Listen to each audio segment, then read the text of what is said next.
The world is becoming more and more interconnected. Never before in human history has there existed such an intense relationship between international trade, communication, and politics. The term globalization is all around us, sometimes as an opportunity, sometimes as a new challenge. But what exactly does globalization mean, and what are its ramifications?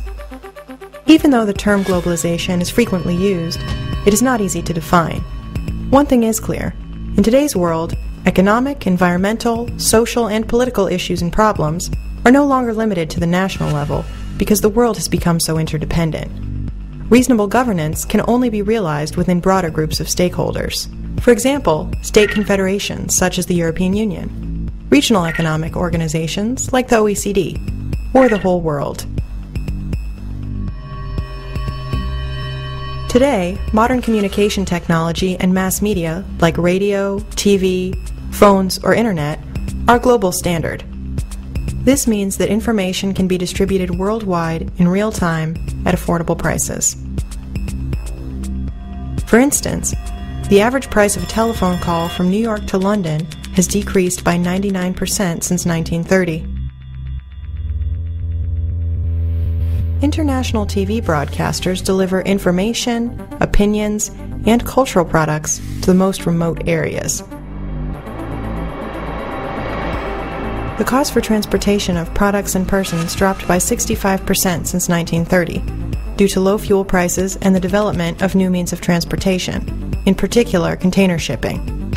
Air freight costs have dropped even more, 88%. The freight charges for a ton of coffee delivered from Asia to Europe only accounts for 1% of its price.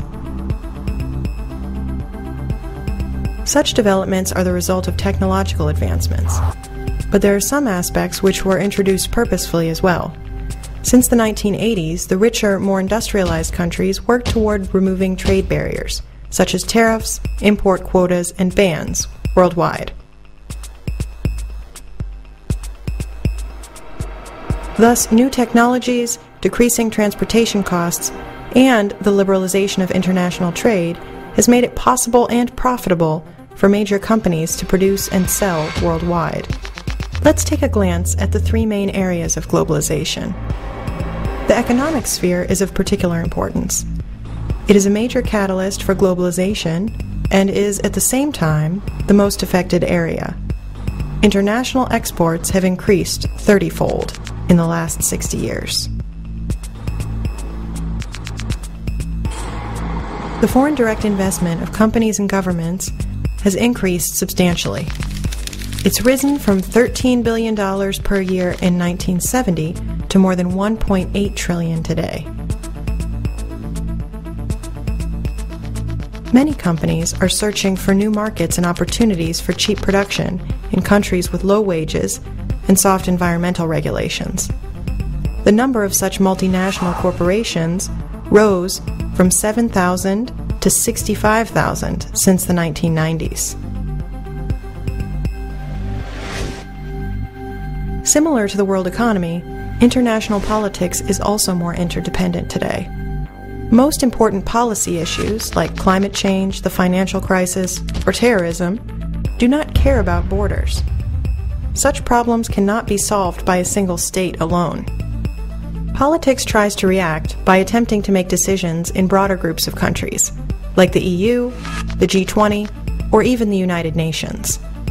At the same time, there are more and more international pressure groups which do not belong to a particular state. These so-called non-governmental organizations, or NGOs, are able to exert influence in politics related to their field of work. Examples include Greenpeace, Amnesty International, or ATTAC. A global public forum evolves through the previously mentioned new possibilities of communication. NGOs use this in order to influence politics. International political problems and the emergence of new global actors like NGOs and multinational corporations lead to a decrease of the political latitude of single states, especially of small states.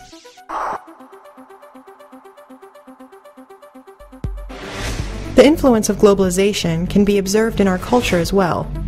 One aspect is often referred to as McWorld.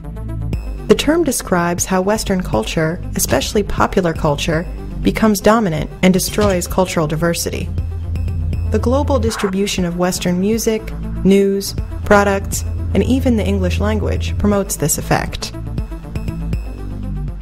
To counter globalization, we can also see backlash. For example, people are increasingly returning to local and regional cultural customs. Globalization is a very complex development. Some countries benefit more, others benefit less. Newly industrialized countries like Taiwan and South Korea, as well as the rapidly developing India, Brazil, and China, gain considerable advantage from their integration into the world economy. They can build up their factories with foreign direct investment and infrastructure and sell their products internationally. Due to the low wages in these countries, these products are very competitive on the world market. China represents a perfect example of how the broader population can benefit too. Its fast economic growth has enabled 500 million Chinese to leave extreme poverty. On the other hand, there are whole regions who are suffering more than they are benefiting from globalization. This is particularly true for most sub-Saharan African countries. Such countries are not prepared sufficiently for tightened international competition. The cheap products produced by industrial and newly industrialized countries flood the local markets and destroy local productive facilities. Moreover, these countries are not attractive for foreign investors. Thus, they cannot walk the same road as the newly industrialized countries. Globalization is both a threat and an opportunity for industrialized countries.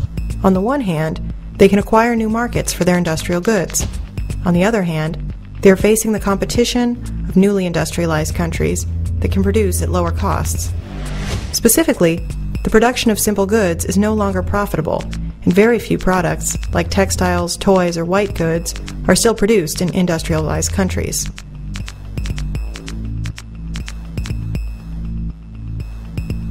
It becomes clear that globalization takes place at many areas, such as politics, culture, and the economy.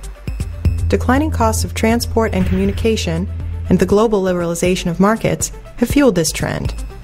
While some countries benefit from globalization, it has exacerbated the problems of others. Thus, globalization presents both new opportunities and new challenges.